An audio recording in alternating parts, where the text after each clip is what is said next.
Hello everybody, welcome back to my channel Tuning with Mass Communication, and I'm Ananya Sikdar, today going to present topic Principles of Management. Management is the art of knowing what you want to do and then seeing that it is done in the best and cheapest way. This means it is the art of knowing what you want to do and then make sure that it should be done in the best and cheapest way. Media management is an interdisciplinary research area devoted to study how media organizations use scarce resources to meet the needs and wants of a given society. This means media management is the study how media organizations use their resources to meet the need of the society. So today I am going to discuss on the principle of Taylor, Fayol and Mayo. So first I'll give you a little bit introduction of Taylor.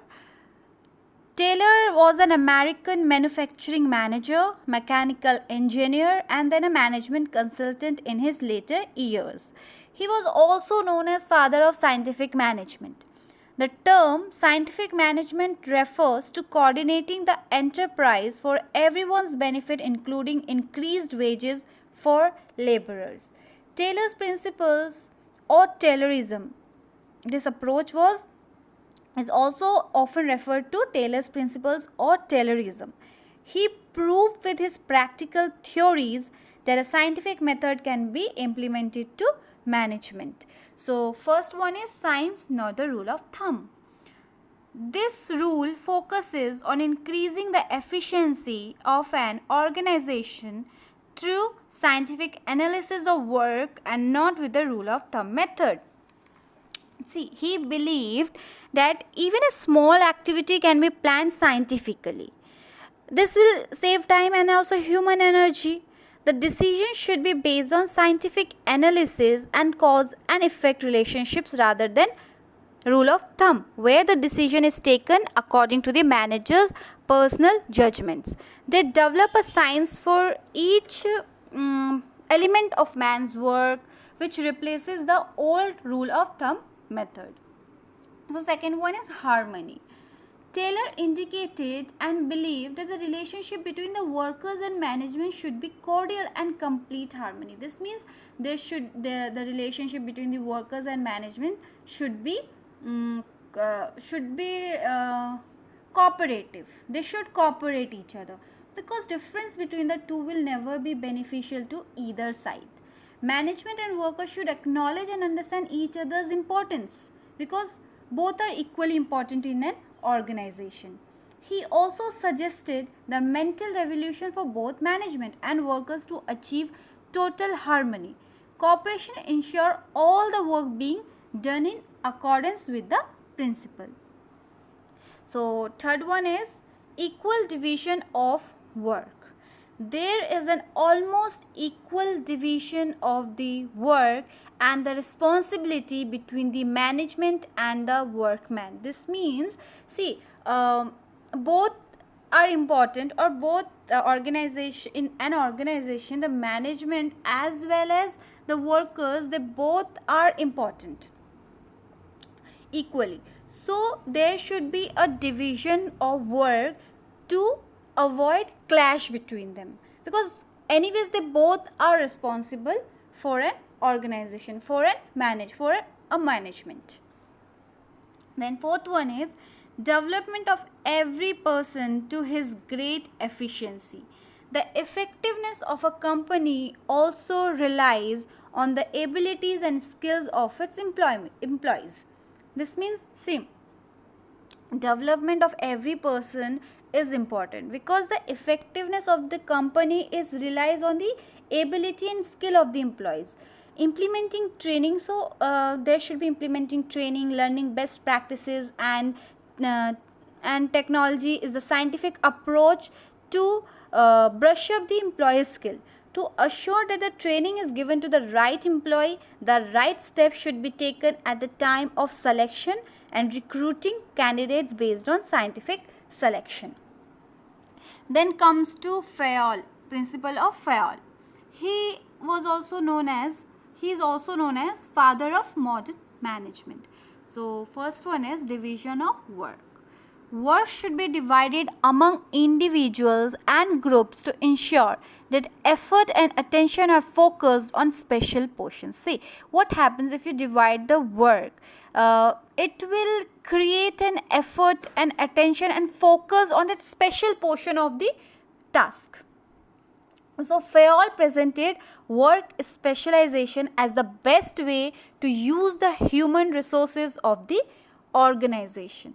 Authority. The concepts of authority and responsibility are closely related. How? Authority was defined by Fayol as the right to give orders and the power to exact orders. Okay. So responsibility involves being accountable and is therefore naturally associated with authority.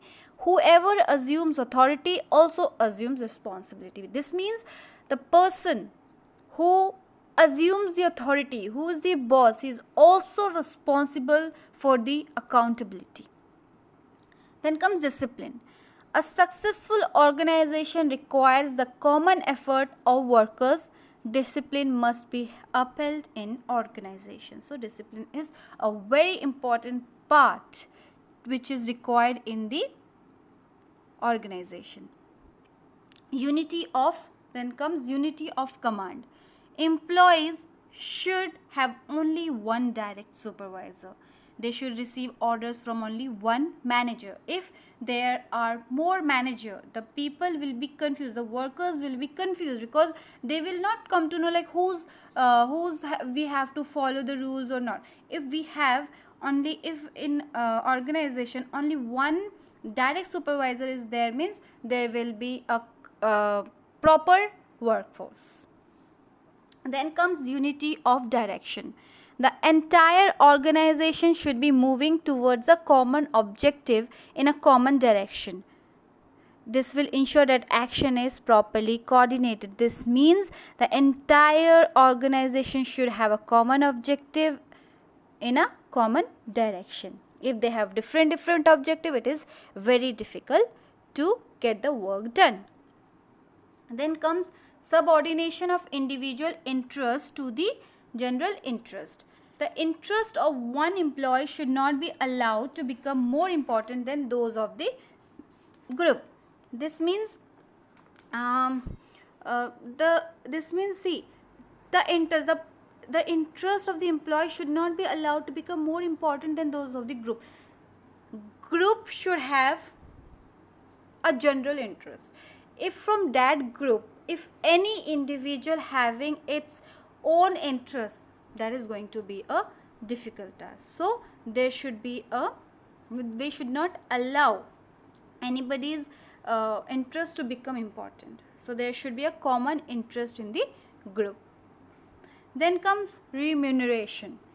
Employee satisfaction depends on fair remuneration for everyone. Remuneration means salary. This includes financial and non-financial compensation. Centralization.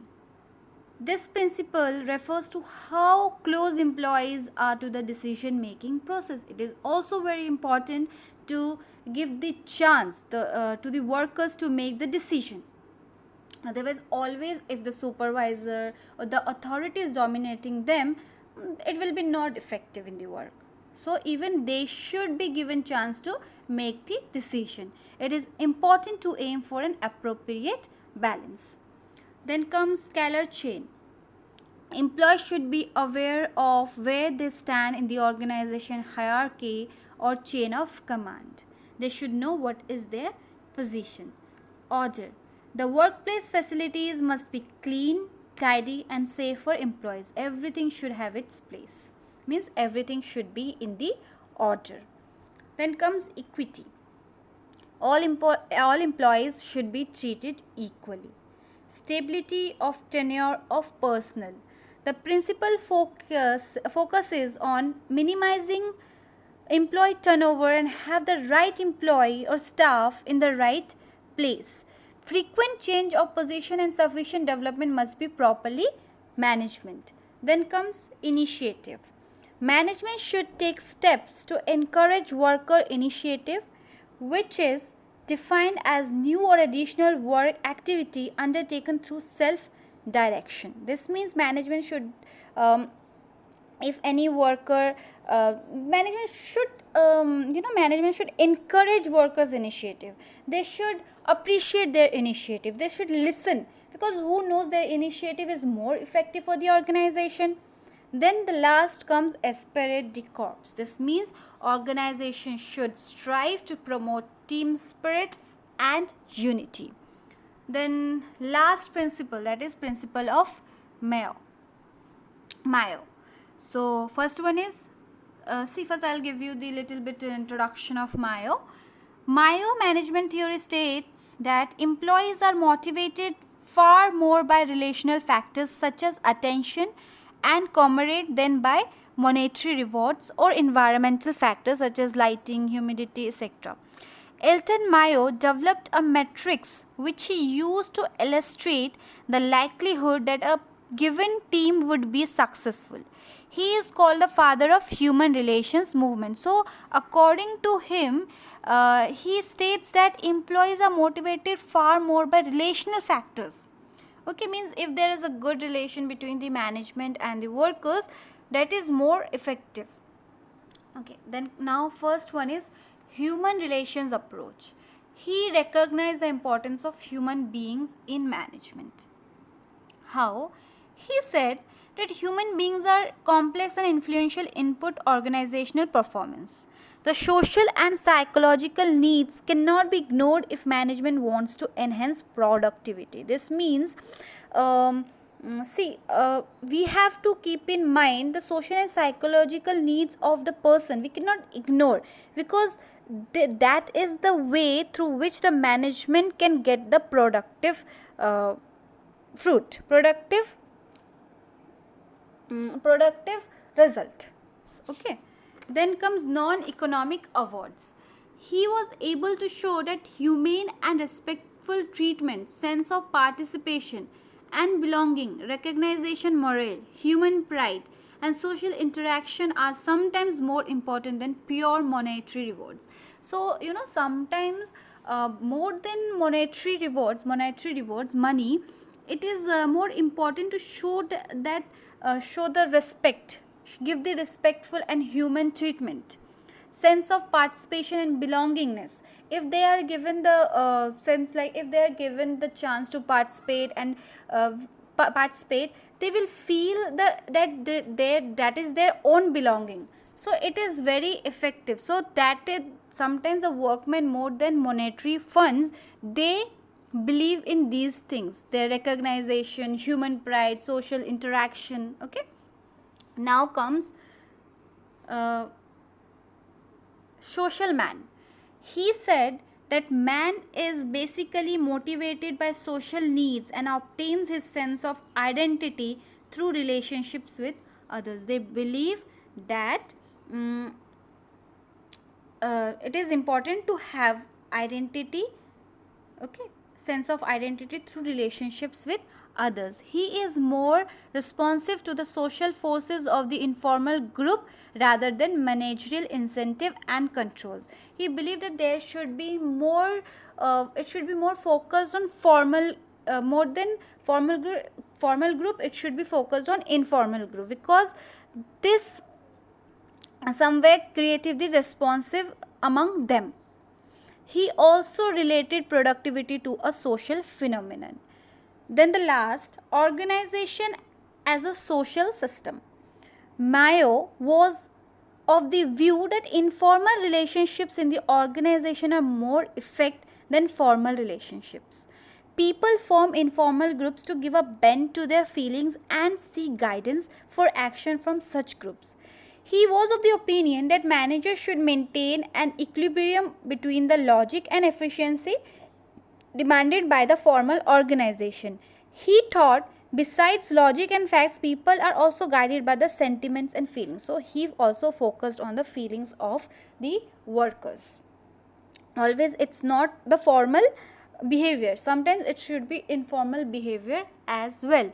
So These were the principles of Taylor, Fayol, and Mayo. Thank you.